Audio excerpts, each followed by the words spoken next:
we were asked to steal an airplane from another cartel. It was just the two pilots and myself in the back. And we hit this freak electrical storm, and then all of the electrical instruments in our plane broke, essentially.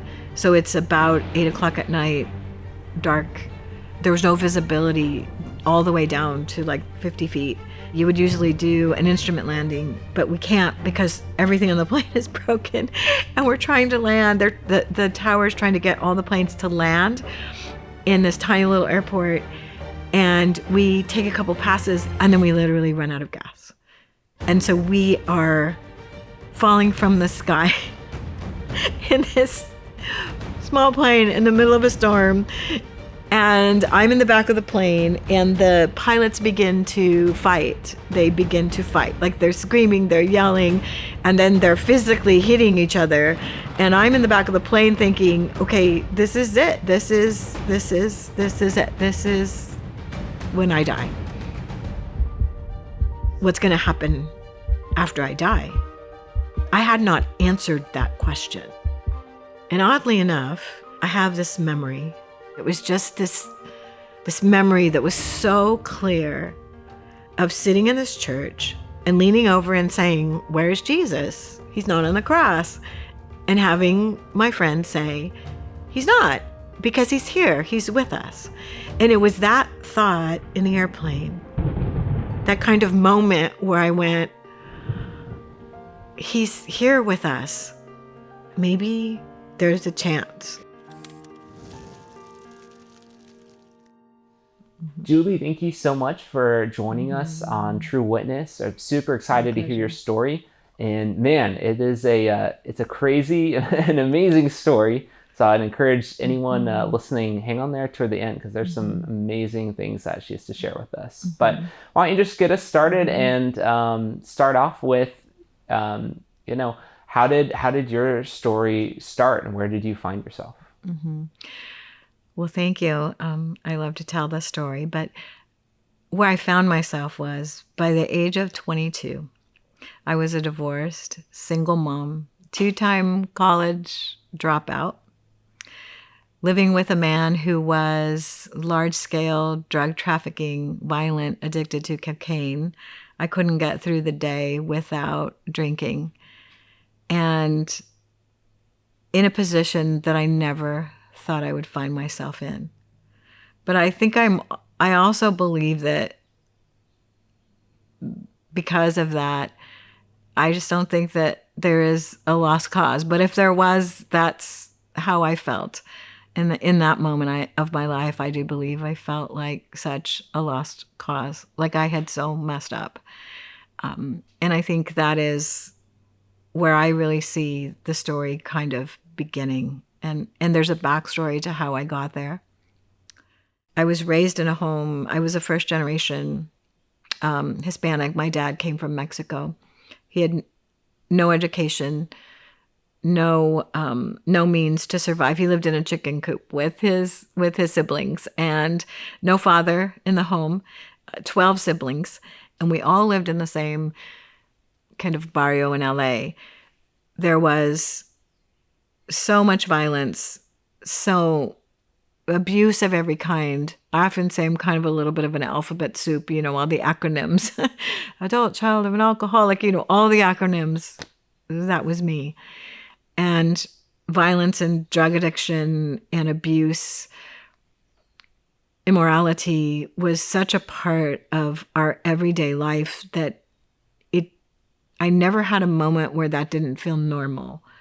And so I grew up in this environment that was probably way less than perfect, as the middle of dozens of cousins.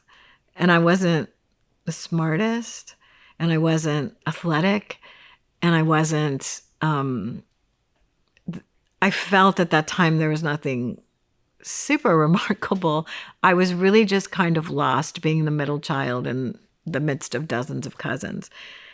And so growing up in that, there was still this deep sense, though, I don't think I could ever shake it, that there was something I know that there's something about me. I know that there's something I'm supposed to do. This can't be all that there is. And I would look around and at all the kids around, whether my family or the extended family of my neighborhood.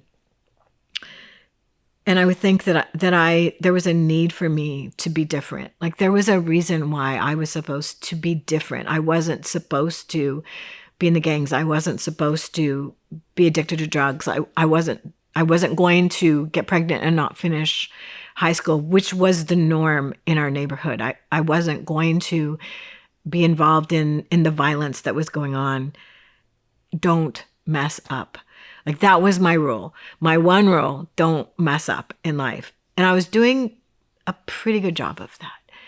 I was working hard. I was a straight A student. I was in high school. I was a city championship runner. I had found a way to become one of the editors of the local paper.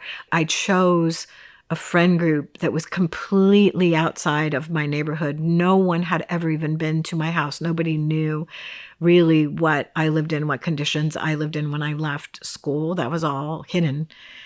And then coming into my senior year, everything kind of fell apart. My dad had made a decision to move us out of our neighborhood, out of our school district.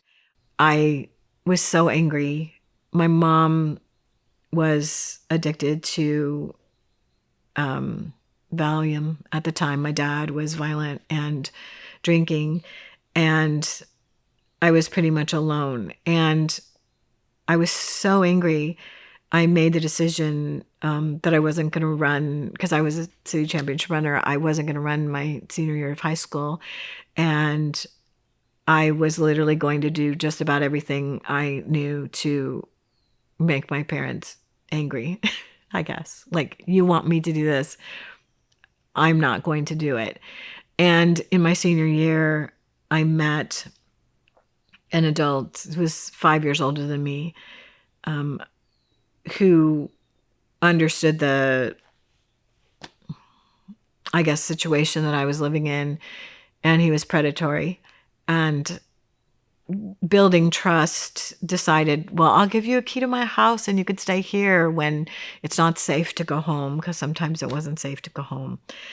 And as those things often do, that relationship turned into a romantic relationship, and I ended up pregnant about 6 months before my senior year in high school, to which that message was, according to the rule that I had, don't mess up. Like, if you just don't mess up, you're going to get out of this life, right?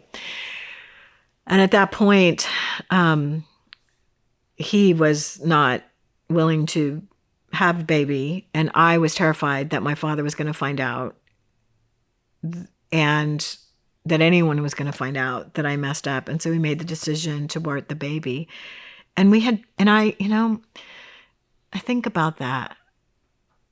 So many of my friends, a good portion, I wouldn't say all, but a good portion of them, that was the thing that you did in the 70s. It was so readily available. No one understood the emotional ramifications. And I wasn't actually living, I didn't have the information that I needed emotionally or mentally or spiritually to know anything different. I thought it was going to just be something that I could hide. And it literally broke my heart in a million pieces. I still don't talk about it without that sting. But at that point, I went, like, I just gave up. I finished my senior year. I never went to college. I never pursued anything beyond that. I married that person. And about, I don't know, a year later, I became pregnant. He did not want a baby, but I chose to keep that baby. And I was only 18 at that point. He stayed till the baby was 2 months old and left and started another life with another woman. And at that point, I'm there with a 2-month-old baby, no job, no money, no future, no hope. I just couldn't see any more future. Like I felt like it was like you can't come back from this messed up life. At least I felt like that. And a friend of mine, oddly enough, a friend of mine from high school who was a Christian, had invited me, just had heard what happened and had said, you should probably come. Why don't you come to church? I think it could really help you. So I went to church, this little teeny church, and have this brand new baby. I'm a mess. I'm an emotional mess. No one knows anything that had gone on because this all happens in such silence sometimes. And I went to church, and I remember walking in. I'd never been in a church like that, because I'd grown up in this other, religion. And I remember walking into this church the very first time and thinking, this doesn't look at all like a church. It looks like a warehouse. And there's a cross, and Jesus isn't even on the cross. And so I remember leaning over and asking someone who brought me, how come Jesus isn't on the cross? Like, what happened? And he just leaned over and he said, he's not on the cross anymore. He's right here. He's with us.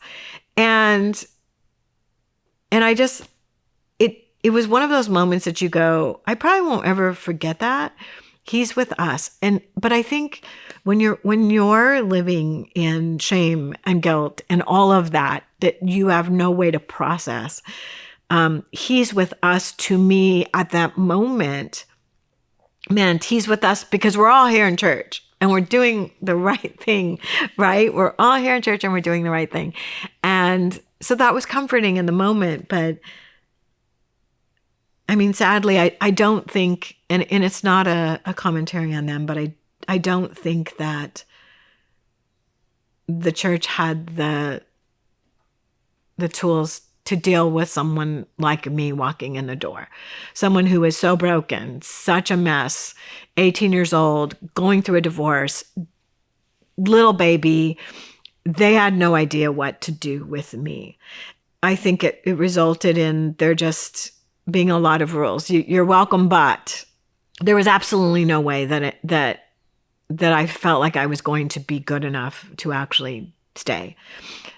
So though I knew the truth, I had learned the truth of Jesus, I packed up and walked out.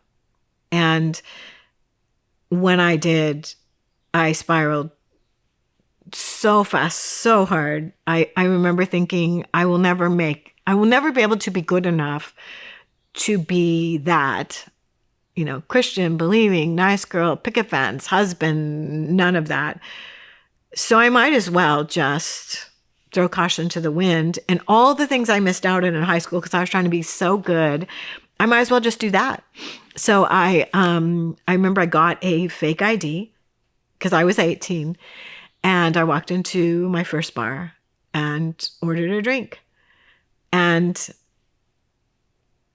4 years later, 3 years, a little bit less than that, here I am at 22 with this kid, this toddler, living with this drug dealer, and wondering, how did I get here? How did this all happen? And in those years of just being wild and angry and I think hopeless, but in denial, thinking I was having the most fun that anyone ever had. Continuing the cycle of abuse that had begun when I was little, but only this time I think I was doing it to myself, right? I was putting myself in those positions of harm. And this man was dealing, kind of pretty large scale cocaine, connected to a cartel, but also in such a dangerous way, working with police and authorities as a snitch.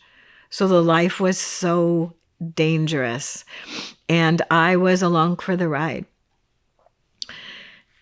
thinking that I didn't know how to get out. He was violent. He was abusive. I had my child with me. And I didn't know how to get out, and no money. It just seemed hopeless. And then one day, as we would do, there was an idea or a mission where we were asked to steal an airplane from another cartel organization that owed some money. And so there was a pilot that had come from Colombia. I didn't even know him. And he and the person that I was living with, we'll call him my ex for this story purpose, arranged to steal this plane from the airport. And I thought that was a good idea to go along for the ride. It's not quite stealing because they owed them money. So in my brain, I'm like, oh, okay, that would be great. We were going to go take the plane to Miami, at which time it was going to be taken then out of the country. It was a drug plane. There had been drugs used. They were trafficking drugs using this plane. I was getting ready to take my toddler, and my mom, who I thought was kind of the killer of all fun, didn't want me to take him and put him on that plane. Thankfully, I left him home, and I got on the plane and we took off to go to Florida.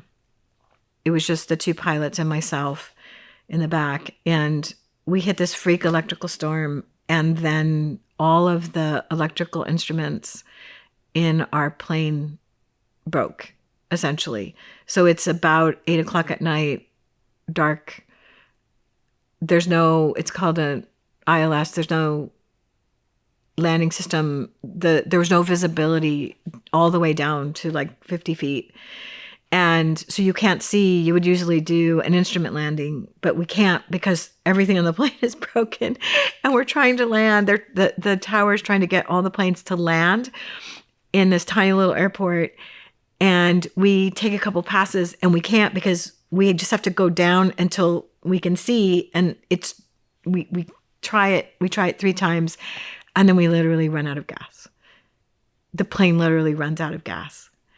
And so we are falling from the sky in this small plane in the middle of a storm in the swamplands in Florida. And I'm in the back of the plane, and the pilots begin to fight. They begin to fight. Like they're screaming, they're yelling, and then they're physically hitting each other. And I'm in the back of the plane thinking, okay, this is it. This is it. This is when I die. This is how I die. And, in those moments, everyone says you kind of do this, inventory of your life, and you start thinking about 2 things, like, did I live a good life? And, I think in my mind, I had just messed up so bad. So no matter what good was ever done in my life, literally the verdict of my life for me was, no, I actually didn't. This was just such a mess. And then the second thing I think you ask is, what's going to happen after I die? I had not answered that question. I had not spent any time in my life thinking about what I was going to do when I died. But being in a falling plane, it was probably a matter of minutes, because we were kind of gliding, and it was probably a matter of minutes, but it felt like forever. I started to ask that question. Okay, so people don't generally fall from the sky in an airplane and live.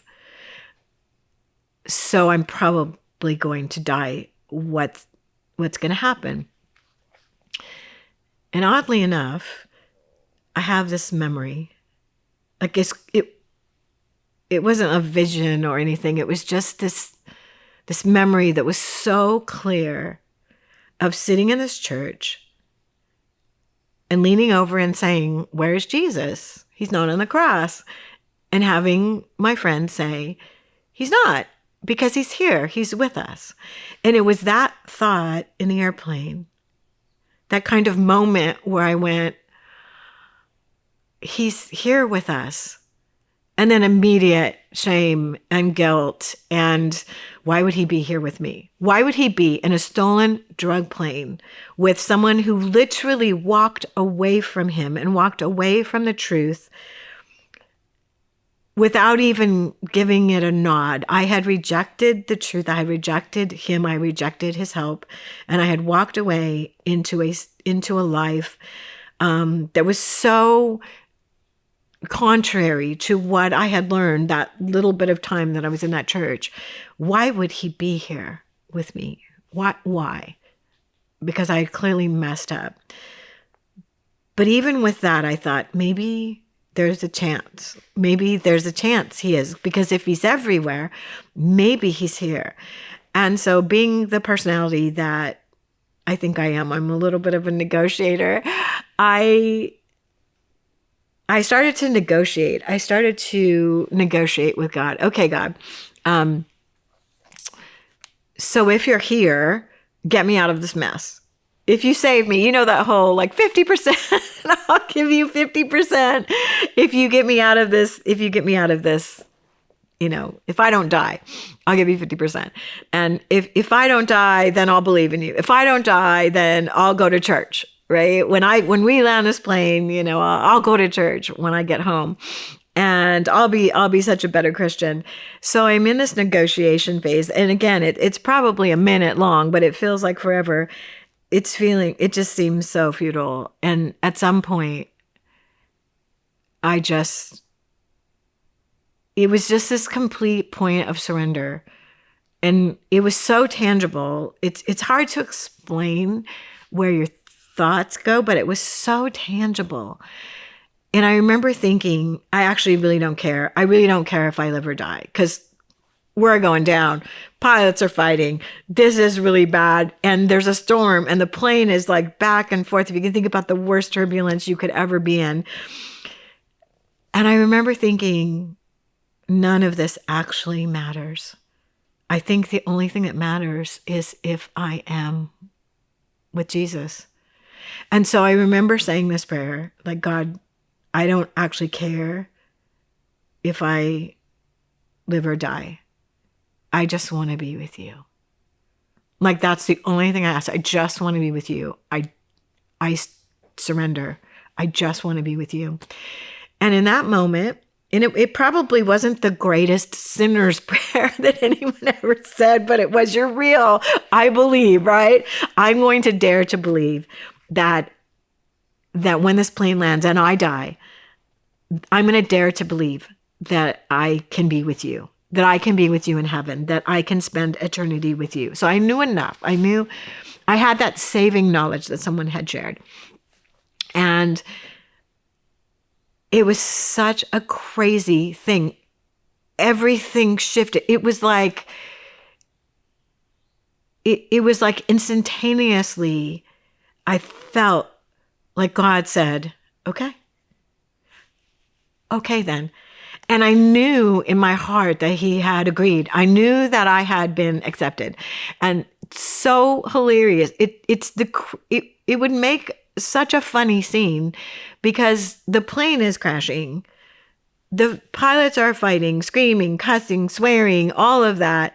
And I'm in the back of the plane. And the only thing that I can think to do in that moment, I start to feel joy. I start to feel joy. And I had only knew 2 or 3 songs from that old church moment that I spent. And I start singing. These songs in this plane that is crashing and I'm about to die. And all I can think of is I've got the joy.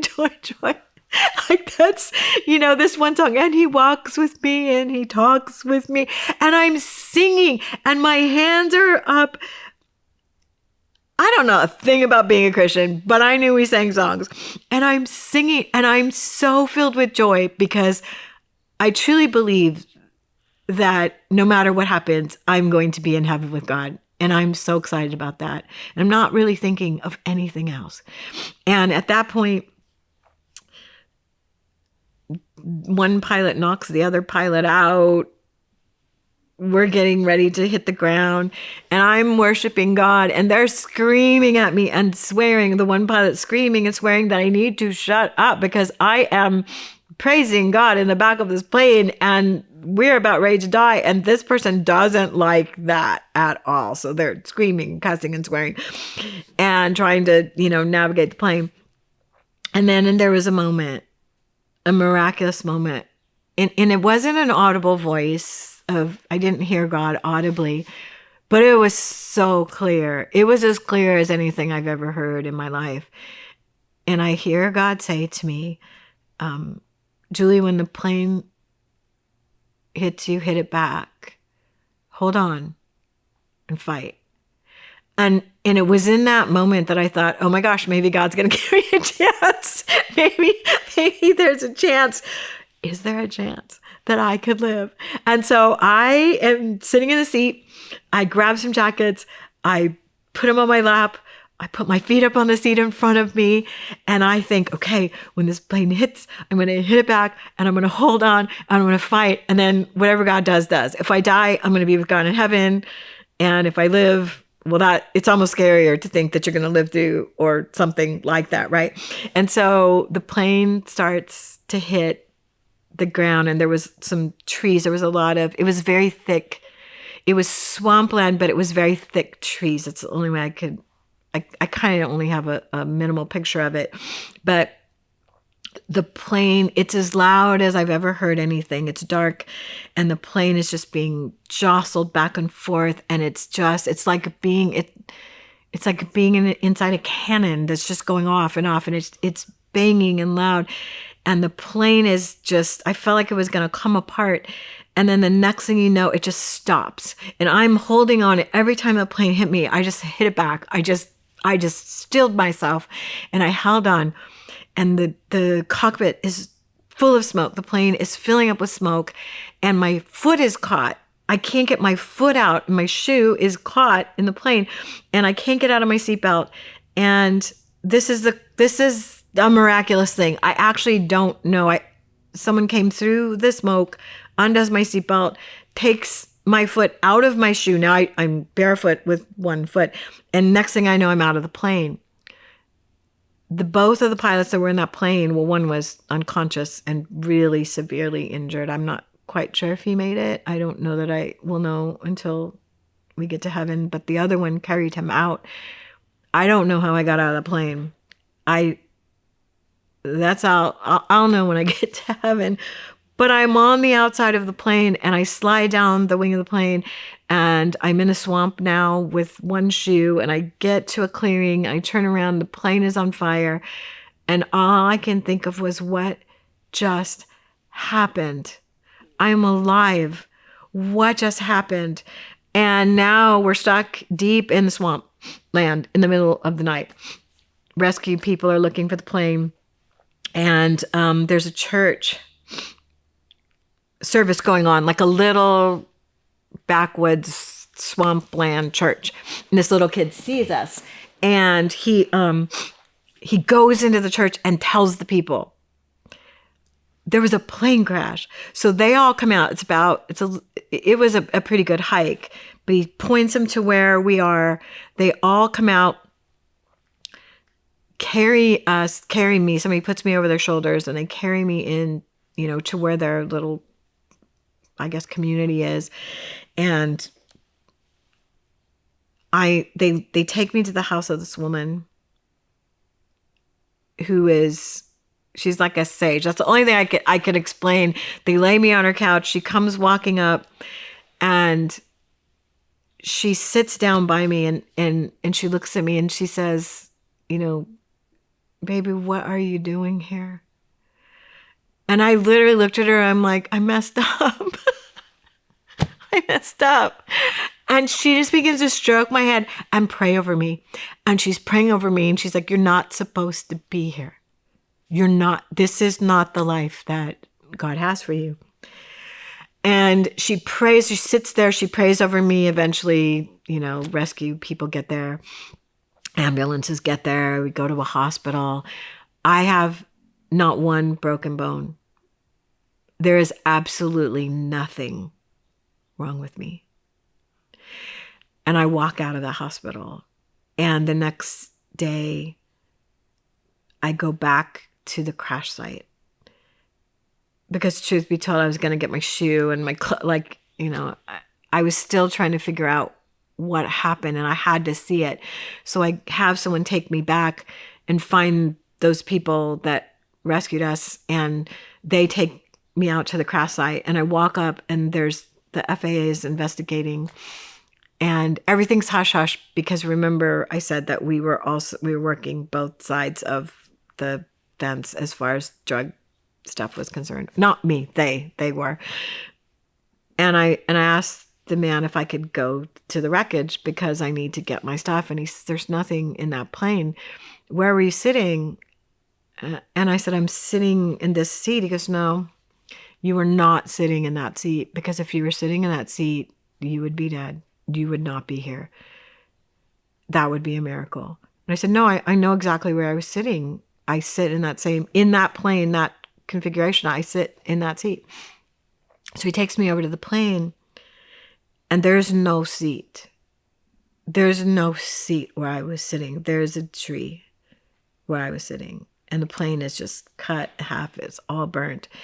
But I look down, and I see my shoe stuck between this part of the debris and the tree, and it's in the exact place that shows I was sitting in that seat.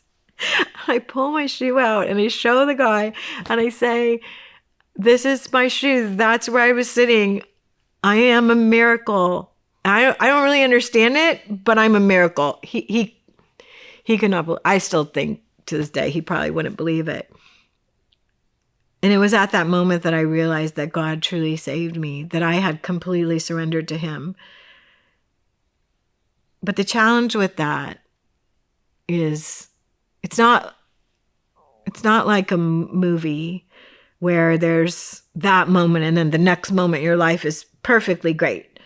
You still kind of have to live out the next minutes and hours and days, and you're still oftentimes stuck or in danger or broken or filled with shame or guilt or whatever that is. And so I walked away from there, and I literally had nowhere to go. I had alienated my parents. I had alienated all of my friends. I was living with this guy who he made it through. The other pilot, not so much, but he made it through. And I had nowhere to go. And there was no way to leave because it was dangerous. People don't just leave with all the knowledge that I had. You don't leave alive. Like, I didn't have a choice to just say, okay, I'm done with this now. I'm going to walk away. So I had to go home, and I had to go back to the place where I was living because I had a little kid, and I was terrified that we would be killed. And I can remember thinking through, I don't know how I'm going to do this, but I just did whatever one next thing I could do. So I had to get on a plane. I had to get home. I had to get my kid from my mom, who was so mad at me. And then hearing that I was on a plane crash, couldn't even talk to me. Like, she was so done. And I picked up my son, and I went back home to live with this violent guy. And still wondering, I couldn't figure out like what happened in that plane, but I knew something was really different. So I needed someone. I remember thinking, I just need someone to explain what this all means. But I'm living with this drug dealer who's violent and abusive and scary and won't let me out of his sight, tracked every place where I went. I don't know how I'm going to do that. And I worked at this athletic club in town. And there was a pastor who used to come in, and every day he would, that I was there, that he was there, he would see me, and he knew my name. I don't know how he knew my name, But he would say, "Hi, Julie, you should come to church." And I wasn't very nice. I was very, very rude in my responses, but he was always very kind. "Hi, Julie, I would love to have you at church." I'd be like, "Your walls of your church will fall down if I ever walk in there." And he would always say, "I think my church is strong enough for you to come in." And he had a reputation of being so trustworthy and so kind. And he was the only person I thought, well, maybe I could talk to this guy about what happened or what is going on. So through this course of events, I decided I'm going to show up at church one day for a Wednesday Bible study early, because he had invited me a couple of times. And it was this very large church. I think he might actually say that to this day, he'd never been there early when no one else was in the church. But that day, no one else was in the church but him, and I walked in. And he learned the story, and he learned that I was living with this very dangerous guy, that I needed to leave, that I didn't know how. And, back in those days, there's no cell phone, there's no internet. We didn't even have beepers. We had a phone book. You better have a quarter. And you couldn't find a shelter for battered women. There wasn't that. That wasn't the day we were living in. There wasn't even a lot of acknowledgement about what it meant to be in an abusive relationship, or programs where you could, if you were drug addicted, or there wasn't a lot of any of that. There is now, but it was a different time. And so I remember I used to have to lie and sneak out of the house. I'm going to the grocery store, and I would go to church, and I would sit in the back of this church, and I would just cry. I would just bawl my eyes out. But I was still stuck. I was still stuck in this day-to-day life, and I didn't know how to get out. And I thought, well, I'm just going to pray that one day God would help me figure out a way. And the violence was getting worse and worse and worse. And I remember one day in particular that I had been learning a little bit more, just sitting in the back of this church in this Bible study, about God as protector and defender and, provider and all of those things. And grace. I was learning about grace. I was learning about forgiveness, all of those things. And I remember one day I was in the house. We just had this really violent episode, and I was locked in a room, and he was pounding on the door. This man was pounding on the door. I seriously thought he was going to kill me. He was capable. And I remember just getting on my knees and saying to God, if you get me out of here, because I'm bargaining again, if you get me out of here, I will just serve you for the rest of my life, every single day, for the rest of my life. Just get me out of here alive. And I didn't know how that was going to happen, but I think within 2 weeks, an opportunity presented itself. I started taking my clothes from the house and some things and putting them in the trunk of my car. And I had convinced my mom that I could bring some of my son's stuff to her house. And then at some point, there wasn't much, but at some point there was an open door for me to leave. And I took it. It was not unusual for him to throw me out, but then you have to come back because that's very dangerous. So at one point he throws me out.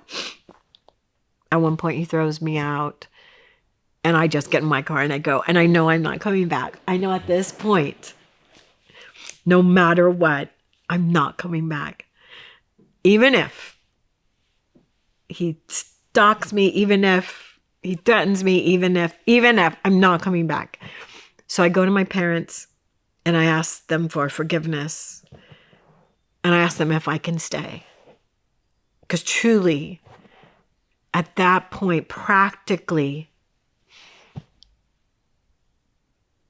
the safest place was with my dad, because my dad is still my dad. And so in my brain, I'm like, the safest place is with him because he's not going to let anything happen to me. And I asked them for forgiveness. They decide to let me come back. They show grace. And I don't know if they forgave me, but I had their grandson.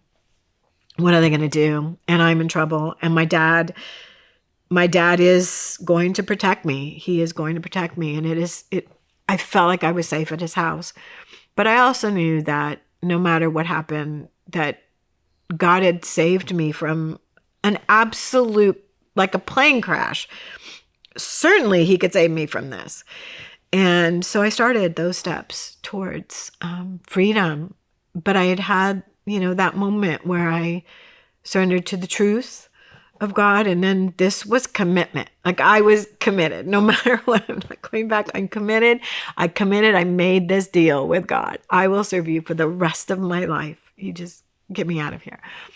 I have since learned so much more about grace, but one day at a time, I just started to walk that road. And it was about a year of being stalked, being threatened. I was kidnapped. I was beaten. I was followed. Their associates would come to church and sit behind me in church, and you'll never get away. We will stalk you like an animal for the rest of your life. They would take pictures of my son and send him, my son playing in the front yard, and send them to me so that I would be afraid. And I just kept saying, like, even if the worst happens, I'm not going back. I'm committed. I'm not going back. I'm going to serve the Lord. This is what I'm going to do. And this is still so many years ago, and it's still so, like, those feelings can still be so real of, I'm so grateful to the Lord for his protection during that time, because no matter what they tried, they were never successful. Like, they would have me, I would just be thinking, okay, this is it. I think I'm probably dead tonight. Like, this is probably how it ends. And then something would happen and I would get free. And so after about a year, it just started getting less and less. And then it didn't stop completely, but through the years I would get letters or things that just let's just remind you that we're still here. Like, we still know where you're at. But I was free. I was free. And I started to build a life I had to rethink everything I thought about myself. Like, I had to rethink failure. I had to rethink God. I had to learn about God's love and then change the way that I thought about it, because I always thought it was so conditional, right? Behave, be good, God loves you, right? Obedience, God loves you. And I had to change all of that. And little by little, God put my life back together. And there were people that I had to forgive and people that had to forgive me. And I had to learn how to not be the biggest critic in my life. And all of that, I think in all of that, the thing I learned the most was that none of rebuilding my life or building my life I was so incapable of that. Then none of that was dependent on me, and all of that was dependent on him. And so here I am, 40 years later, still crying, still grateful, still hopeful, 40 years later. And God has never failed me, never failed me. That child grew up. He's amazing. I met an amazing man in church who oddly enough, had been fasting and praying for 4 years for God to send him a wife. And then one day I walked in the door.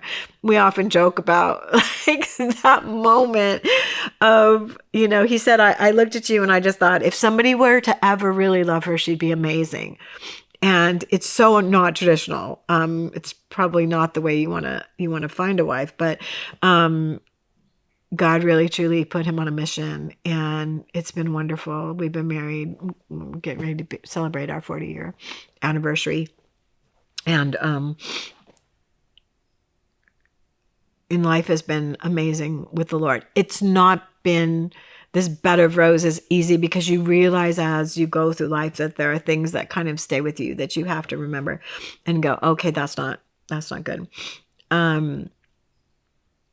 But I can't tell you how blessed I feel to have been given a second chance at being able to live a life experiencing God's love.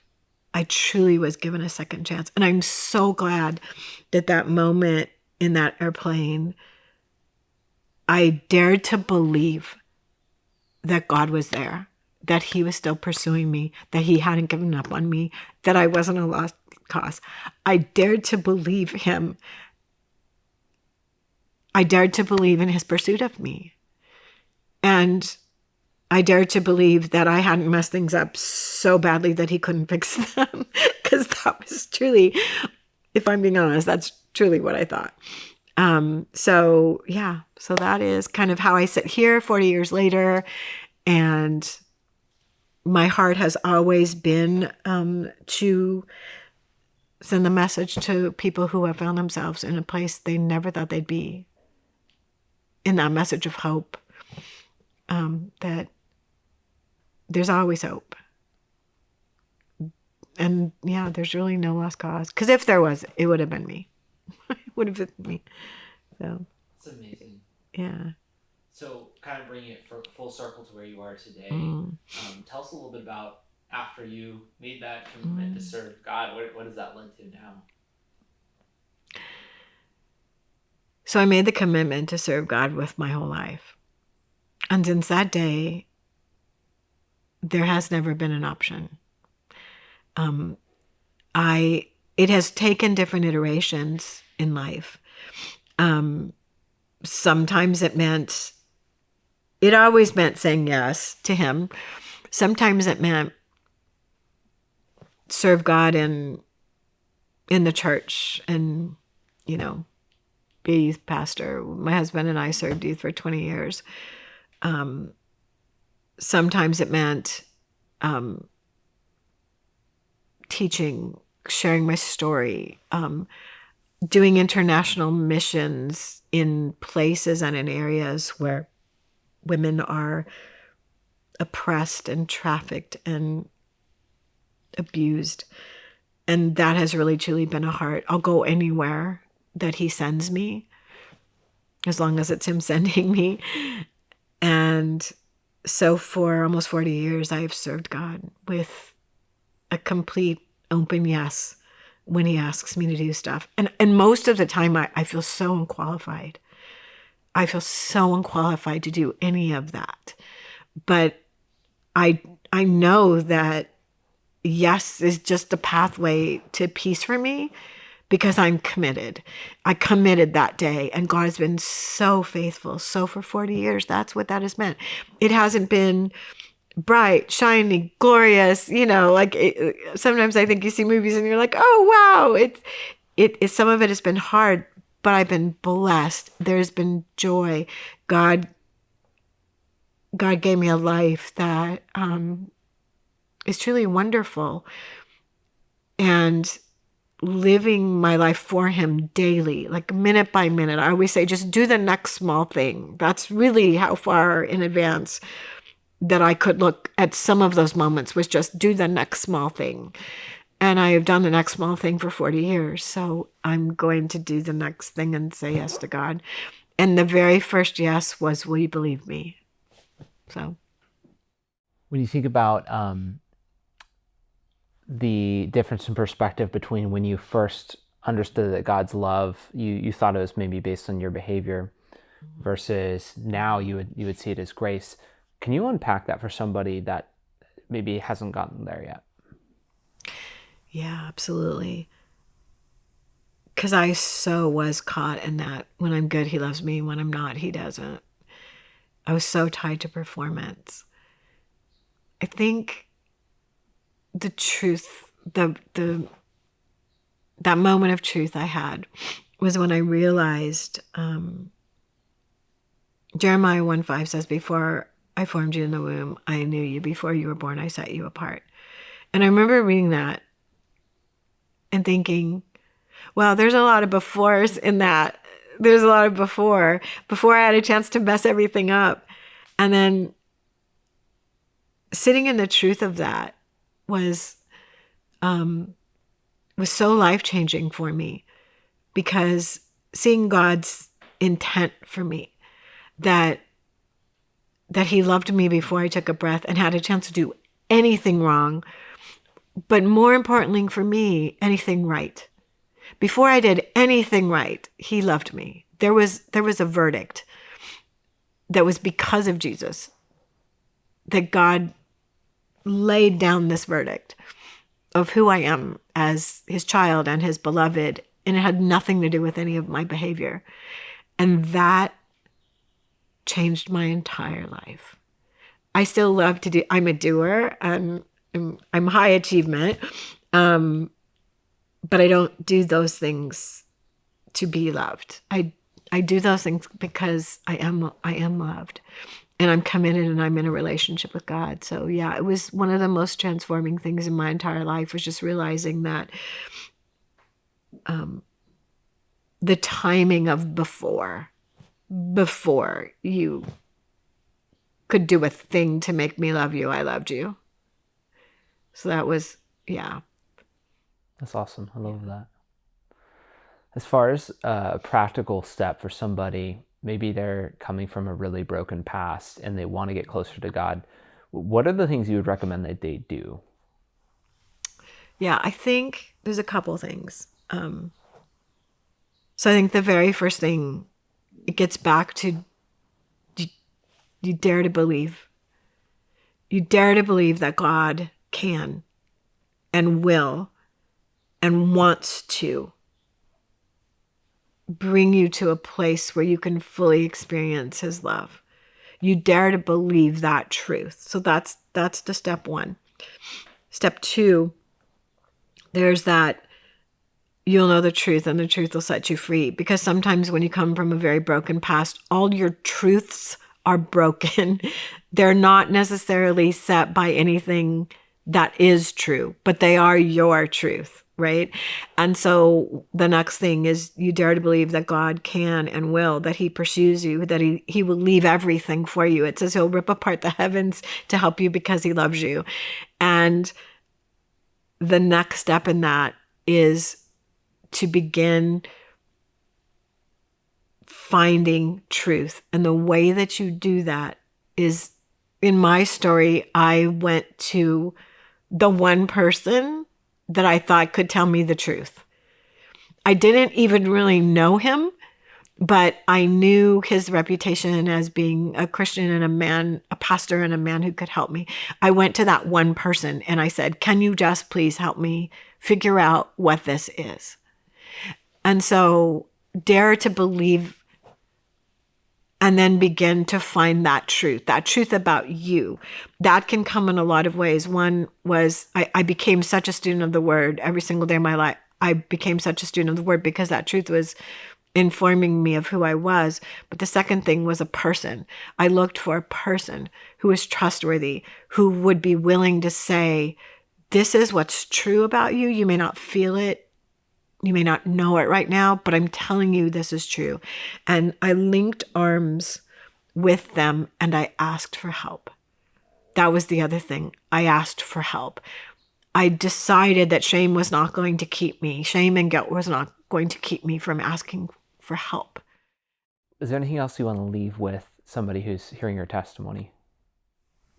Gosh, yeah.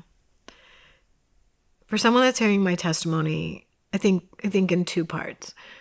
One is that person who has really found themselves in a place that they never thought they'd be, that they just feel like they've so messed up their life that there isn't any coming back from that.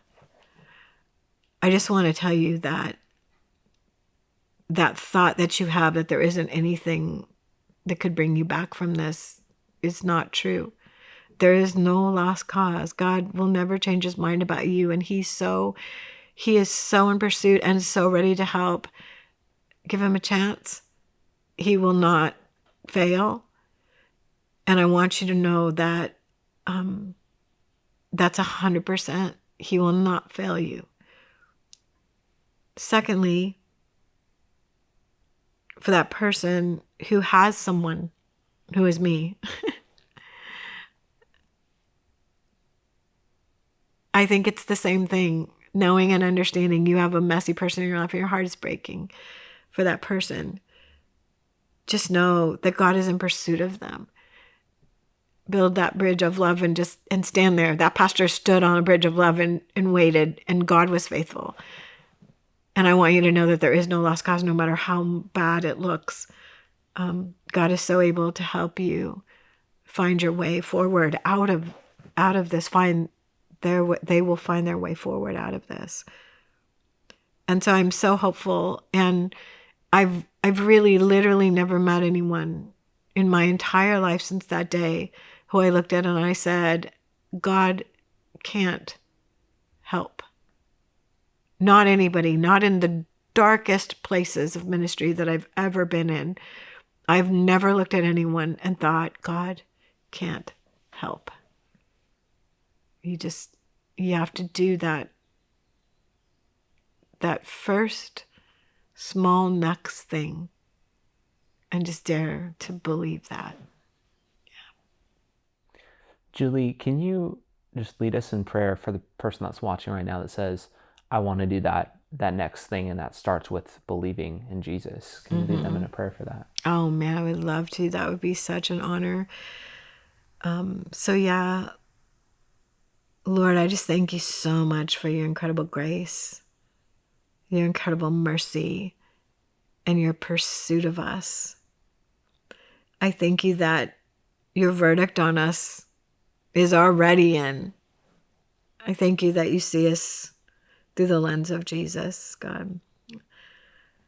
And for this person who is listening and their heart is just so willing and ready and desperate to take this next step in believing in you, I pray for them right now that they would be able to take that step, to believe, to receive, to surrender their heart to you, knowing that you welcome them, that you will never reject them, that you embrace them, that your arms are open to them, that you're rejoicing over this moment.